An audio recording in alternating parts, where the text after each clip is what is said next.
lühike vastus on ei, me ei tea palju ja ma nõustun suursaadik Regevi arvamusega, et peame ootama, kuni meil on täielik pilt, kõik faktid. Memorandumi tekst ei ole veel avaldatud, täisteksti ei ole veel avaldatud. Oleme näinud palju negatiivseid hinnanguid ja reaktsioone. Aga tõde on see, et me ei tea fakte. Ma tooksin välja selle, et president Trumpi senine tegevus Iraani suhtes on olnud ajalooline. Jah, ta on võtnud sõjalisi meetmeid, kui ta on seda lubanud. Ta on kehtestanud režiimile maksimaalse surve. Ja tegelikkus on see, et režiim kardab Donald Trumpi presidendina. Nii et ma arvan, et hetkel teevad kõik ennatlikke järeldusi. Iraani režiim levitab propagandat. Eelnõu teksti kohta käivaid teateid on levitanud Meh News. Meh News kuulub sõna otseses mõttes organisatsioonile nimega Islami propaganda organisatsioon. Praegu on väga palju müra. Ma ütleksin, et astuge samm tagasi ja oodake, kuni tekst avaldatakse. Üks asi on kindel. President Trump tõmbus välja JCPOA-st, Obama tuumaleppest, sest ta ütles, et see oli nõrk lepe.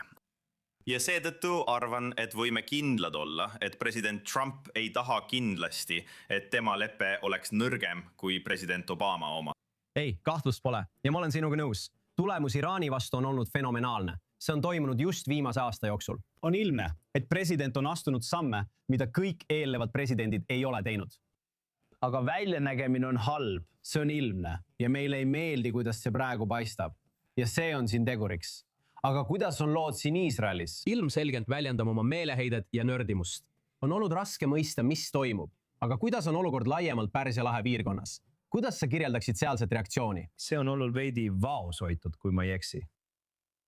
Ma arvan, et laheriigid käituvad selles olukorras vastavalt. Tegelikkus on see, et sõja ajal toimunu režiimi põhjendamatud rünnakud laheriikide, Araabia Ühendemiraatide, Bahreini ja Saudi Araabia vastu on loonud olukorra, kus me ei saa enam naasta sõjaeelse olukorra juurde.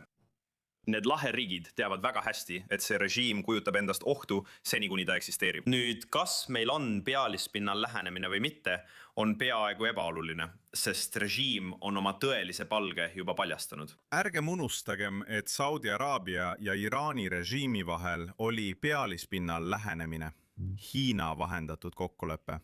Ja tegelikult teadsid Saudi araablased väga hästi, et IRGC ei olnud oma käitumist muutnud, kuid nad kindlustasid oma panuseid. Nad tajusid, et piirkond liigub vastasseisu suunas ja nad ei tahtnud sattuda tulevahetusse. See on nende arvestus. See oli nende arvestus selle kokkuleppe allkirjastamisel. Mis juhtus? Sõja esimesel päeval rikkus režiim selle kokkuleppe ja hakkas tulistama rakette ja droone Saudi Araabia, Bahreini, Kuveidi ja Araabia Ühendemiraatide pihta. See on muutnud Araabia Ühendemiraadid püsivaks ideoloogiliseks vaenlaseks, kasutades muide sama keelt, mida kasutatakse Iisraeli vastu.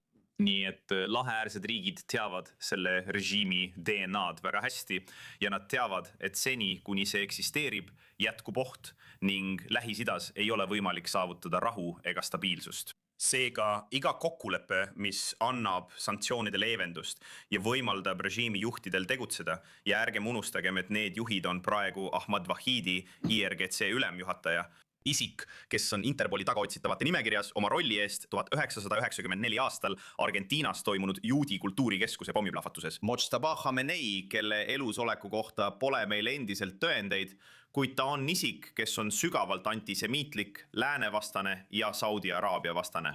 Samuti Muhammad Ali Jafari, IRGC komandöör, kes töötas välja asümmeetrilise sõjapidamise strateegia, mida režiim on kasutanud Iisraeli ja Ameerika Ühendriikide vastu. Need ongi need isikud, kes on juhtpositsioonil. Nad on äärmiselt radikaalsed, äärmiselt ideoloogilised. Seega võib olla kindel, et kogu antud rahastus või leevendus läheb just sinna, millele ma viitan, IRGC-le. Iga kokkulepe, mis praegu nende meestega sõlmitakse. Tuletame endale ja vaatajatele meelde, et tegemist on apokalüptilise, fanaatilise terroriorganisatsiooniga. Eschatoloogilise. See on siin see termin, kuidas nemad seda olukorda näevad. Kui nad tajuvad seda kokkulepet kui võitu, siis nad ütlevad, näete, suur saatan tuli meie juurde kokkulepet tegema. See annab sellele režiimile jõudu juurde. Aga kuhu see viib? 10 miljonid piirkonna noored šiidid, kes võivad seda olukorda niimoodi vaadata. ma arvan, et Iraani revolutsiooniline kaardivägi kasutab seda juba värbamisinstrumendina, öeldes, näete, meil on õigus, meie olemegi, see ongi Messiase tulek. Iraani revolutsiooniline kaardivägi on kahekordistanud oma militaristliku mahtismi doktriini, mis on apokalüptiline ja olemuslikult antisemiitlik. Alates 2010. aastast sai sellest Iraani revolutsioonilise kaardiväe indoktrineerimise keskne osa. Muide, indoktrineerimine moodustab nende väljaõppest 50%. Nii et 50% Iraani revolutsioonilise kaardiväe väljaõppest on radikaliseerimine. Wow. Mahtismi doktriinist sai keskne teema, sest Khamenei soovis kasvatada kaardiväes ja Bajidžis äärmuslikumaid ja radikaalsemaid nooremaid põlvkondi. Ja see doktriin on suunanud nende sõjaaegset käitumist. See on õigustanud käitumist ja tegusid, mis muidu oleksid täiesti irratsionaalsed. Ainus viis nende tegusid mõista on selle doktriini kaudu. Režiim soovib üles ehitada oma niinimetatud vastupanutelje.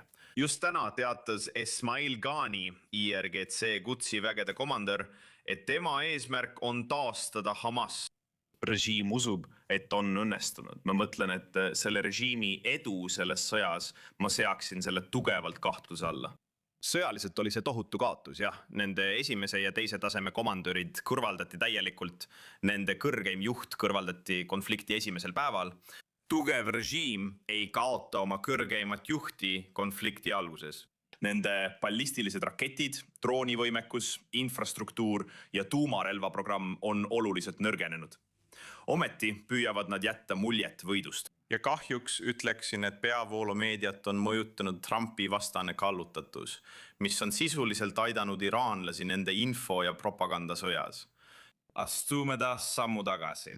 Me ei tea siiani selle vastastikuse mõistmise memorandumi üksikasju.